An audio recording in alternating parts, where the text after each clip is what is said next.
Gail Couvreau thought she'd found the perfect man in Scott Mottton, a sexy rock and roller with down-home family values. I really thought this is going to be the man that I'm going to be with the rest of my life. I think Scott was well on his way to becoming a rock star. But instead of climbing the charts, Scott found himself on a different kind of most wanted list. I wanted to get him off the street to stop him from hurting more people. It was a nightmare. It was my worst nightmare. When it comes to love and marriage, things aren't always as they seem.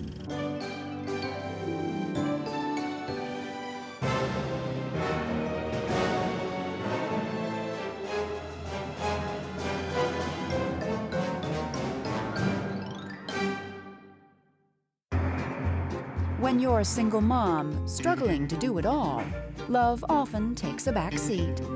Gail Couvreau can vouch for that. I was in my 30s, and I'd already been through one marriage. I was working for a delivery company and had just purchased a daycare center that was quite large, and trying to juggle that and the house and the yard and the kids was really busy. She was in and out of a few relationships, nothing very serious. She didn't really have too much time for dating. But one summer day in 1996, while working her delivery job, a chance encounter would turn Gail's love life around. I walked in one of my deliveries and I thought, wow, look at him. Dark hair, dark eyes, gorgeous. 32-year-old Scott Mottton was a divorced father of 2 young girls. By day, a humble graphic designer. By night, the sexy lead guitarist in a popular Seattle area band. I wonder because, musicians, they're wild, they're crazy, they're on drugs, they're partying every night. But he was different. In a music scene dominated by grunge and heroin, Scott was a rare straight arrow. He didn't drink, he didn't do drugs. He was raising one of his daughters, smart, good-looking. He was just all around perfect. Gail piqued Scott's interest too. A few months later, Scott asked her out, and Gail was thrilled. It was probably the best date that I had ever had with a man. We spent the entire evening just talking about our children and lots of laughter. When my mom first met Scott, I was around the age of 11. I could tell that she had kind of fallen head over heels for him. We started seeing each other pretty quickly. It really turned into a very solid relationship. At last, Gail thought she had finally found her perfect match. But a few months later, she observed something odd when she and Scott were on vacation in Hawaii. We were driving along and we were going to go to dinner. And suddenly, I looked over at Scott and he's like slumping over the steering wheel and just making weird faces. And I said, "Are you okay?" And he goes, "No, I'm not. I need to get some food or something. I'm hyperglycemic." Gail quickly drove to the nearest restaurant where Scott stumbled into the restroom. He looked really bad. So I asked, "Please, can you just bring us some bread immediately?" But oddly, by the time Scott came out of the restroom a few minutes later, he was completely recovered. He comes out, informs me, everything's fine. I thought, well, how in the world could that be? But I let it go. I didn't know what to think. Gail and Scott carried on with their day, and later that night, Scott had a surprise in store for Gail. He popped the question. I was so excited. I didn't even have to think about it twice. Almost a year after they started dating, Gail and Scott made it official in a small church wedding back home near Bothell, Washington. My mom was a little nervous at the beginning, just like any bride would be. It was a good thing to see her coming down the aisle. The day of my wedding was one of the happiest days of my life. It was a beautiful day, all the friends and family there, and the kids just loved him so much. I thought this was for life. It was a promising start for the Mottton family. Until Halloween night, just 2 months into their marriage. I was invited to go to a dinner with my family, and Scott had a show that night. And I got home and went to bed expecting him to be home late because they have to break down their equipment. But hours after the show ended, around 4 a.m., Scott still hadn't returned. I was very worried. I didn't know what could have possibly happened to him. I hadn't had a phone call. So I called the cell phone with no answer. 24 hours later, still with no word from Scott, Gail was frantic and fearing the worst. She was calling all of their friends and checking hospitals. She called State Patrol, everybody she could think of to try to find him. Was Scott in trouble? Was it hypoglycemia? Or was something far more sinister going on? I was panicked. It was just like he vanished.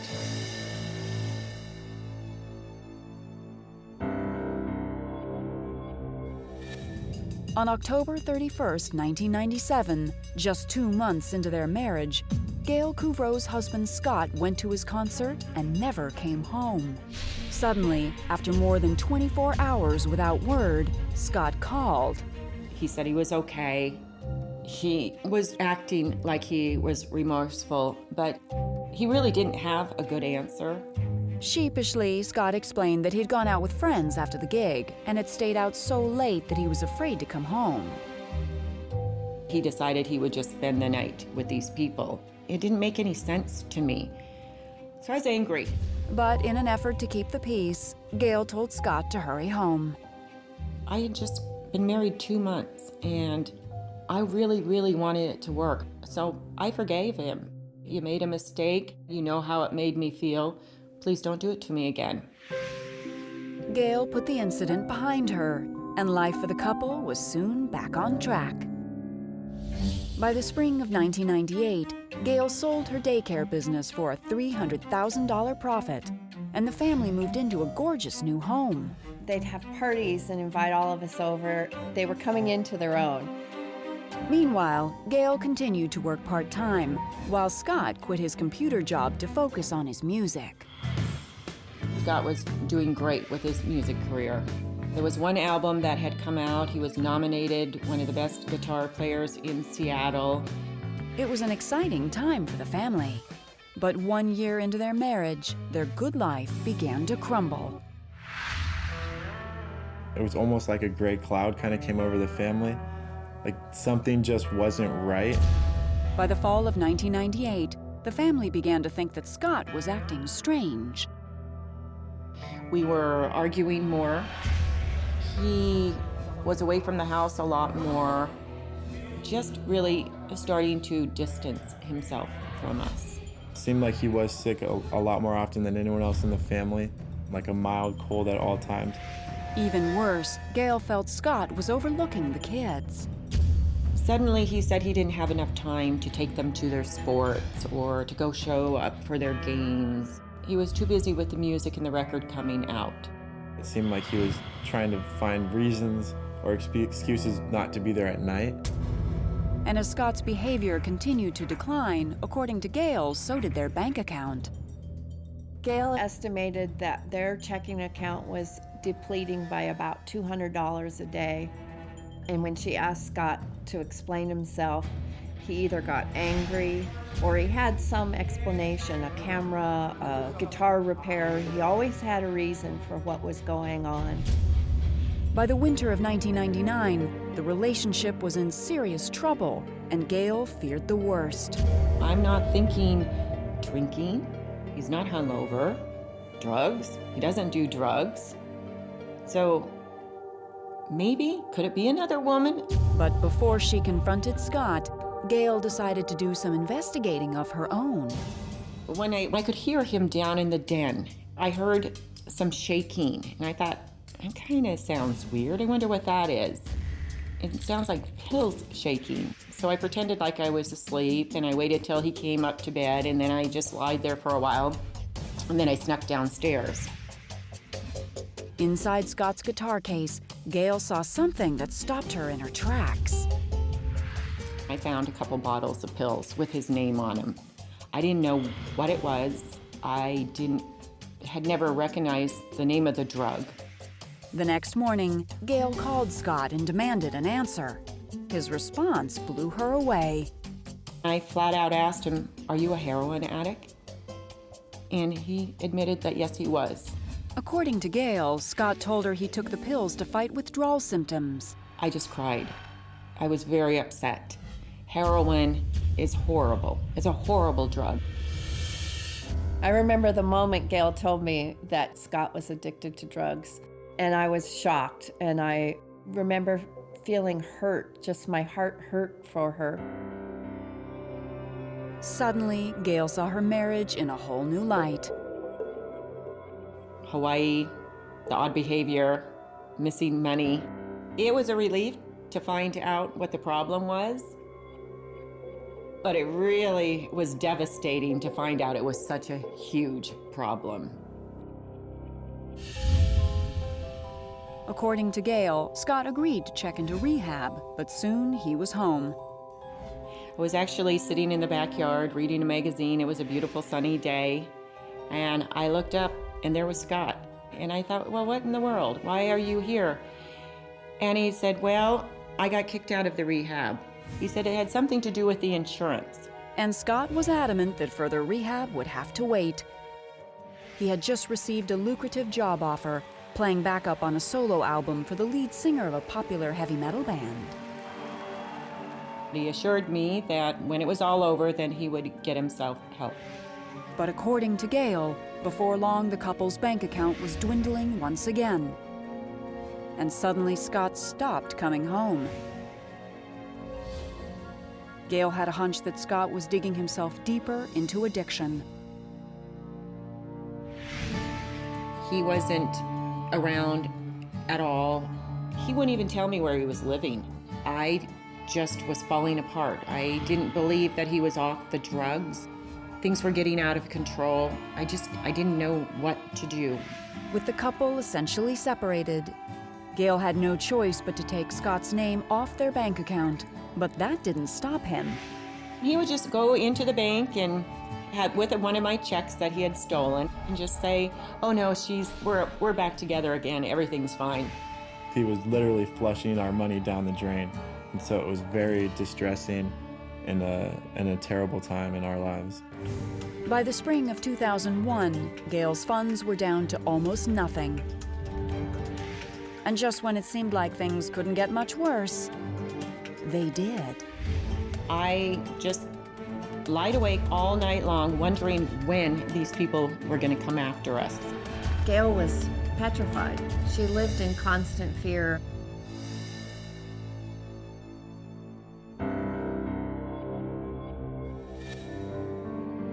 In the spring of 2001, Gail Couvreau hadn't heard from her husband in over 2 months when she received a most disturbing call. I got a call from one of Scott's friends, one of his new friends that he was hanging out with. He said, "There's things about Scott that I think you need to know." The friend warned Gail to seek protection for herself and her children. I was literally terrified. I was very frightened for myself and my children. Gail was a nervous wreck. She was shaking, and I was really worried about her. Gail was determined to protect her children at all costs, so she put their house up for rent and moved. I didn't feel safe being there anymore, so the best thing I could think of was just, let's get away and see if we can hide from them. Gail would take different routes home from work, and she was always afraid of where Scott was and what he was planning next. After almost a year on the run, with no sign of Scott or his friends, Gail's fear slowly subsided. I thought, okay, this is it. He's finally out of our lives, and we can go on. So Gail and the children moved back into their home. I had it leased out for these people. They decided that they didn't want to buy it. So I had to move back into the house to get it prepared to be sold. I don't know how Gail held it together. It was amazing to me that she actually could get up and get to work and get her job done every day. But Gail's ordeal wasn't over yet. Within a week, Scott showed up and drove off in one of her cars. He's already taken everything from me, and then he takes my car. I couldn't believe it. I just couldn't believe that he had the gall to do this after everything else that he had done. Gail was on the lookout for Scott, and then one day she spotted him. So I'm driving down the road, and there comes my car, pulls right out in front of me. I'm like, oh my God, there it is. So I picked up the phone, I called the police, he pulls into the gas station. Next thing I knew, there's 6 cop cars, 12 guns pointed at Scott, the car. I'm like, oh my God, I can't believe this is really happening. Scott was promptly arrested and taken into custody. By now, there were also warrants out on him from another county. By 2003, Gail filed for bankruptcy and divorce. My life was just shattered, and I was trying to hold everything together. Gail was done, and by the end of 2003, her divorce from Scott was final. But Scott's run-ins with the law were far from over. In the spring of 2004, Gail turned on the news and saw her ex-husband. When I looked at the screen, he's in jail, in a little jail outfit. Scott had been arrested once again for something else entirely. Scott had a big operation going. I knew he wasn't going to stop. I just couldn't believe that this was the man that I married.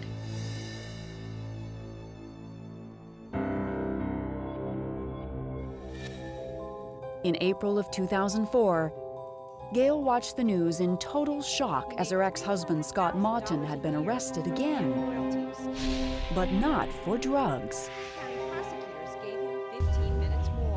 I was shocked because I thought if anything that he was going to be arrested for, it would be drugs. He was running this huge identity theft ring. I had not a clue. It appeared Scott had been using his computer know-how and an arsenal of high-tech equipment to manufacture fake IDs. Scott's operation was pretty big. He would have people working for him to get some of the information, sometimes all of it, sometimes not. Whatever he didn't get, he was smart enough to be able to fill in on his own. They would go to an apartment complex and break into the back of the mailbox panel and just take all the mail. And they did it over and over and over again. It's my understanding from the police that when they were able to get into his apartment, there was really no living situation whatsoever. A computer, bags and bags and bags of mail. Among the evidence, authorities found fake passports, driver's licenses, stolen credit cards, and even falsified FBI credentials. You're stealing from innocent people who had nothing to do with anything and destroying their lives, as if destroying mine and my children's wasn't bad enough.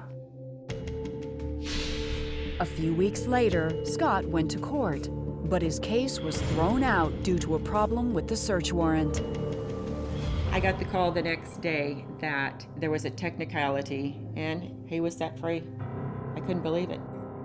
Scott was now a free man. But by the summer of 2007, he would turn up again on the Linwood Police Department's most wanted list. I received a call from one of our patrol officers. A person had come into our local Lexus dealership and purchased a $71,000 Lexus. The identification had his picture, but the information belonged to the victim of a burglary. It didn't take police long to identify the photo on the fraudulent license.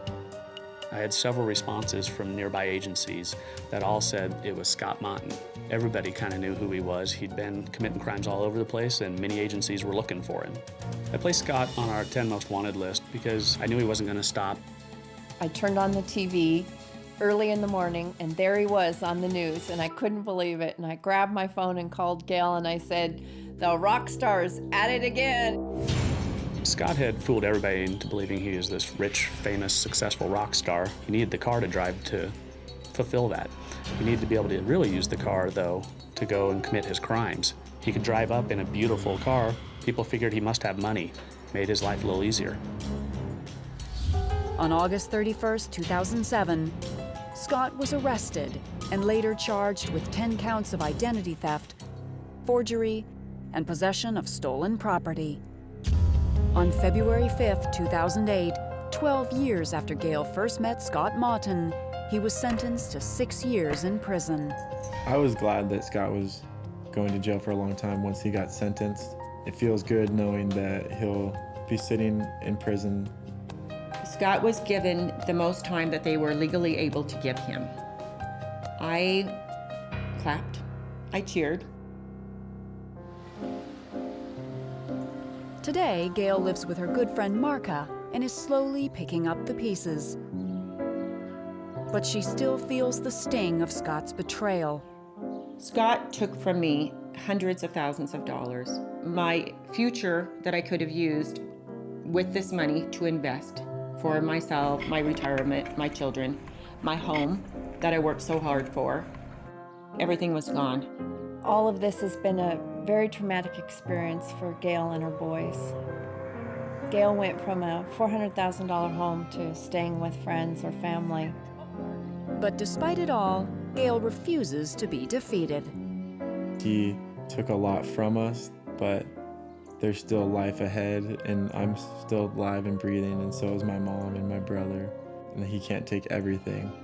I think that when we go through these things, it changes us. I think it makes us a stronger person, even though we hate hearing that. But I think it makes you take a look at what's important and what isn't important.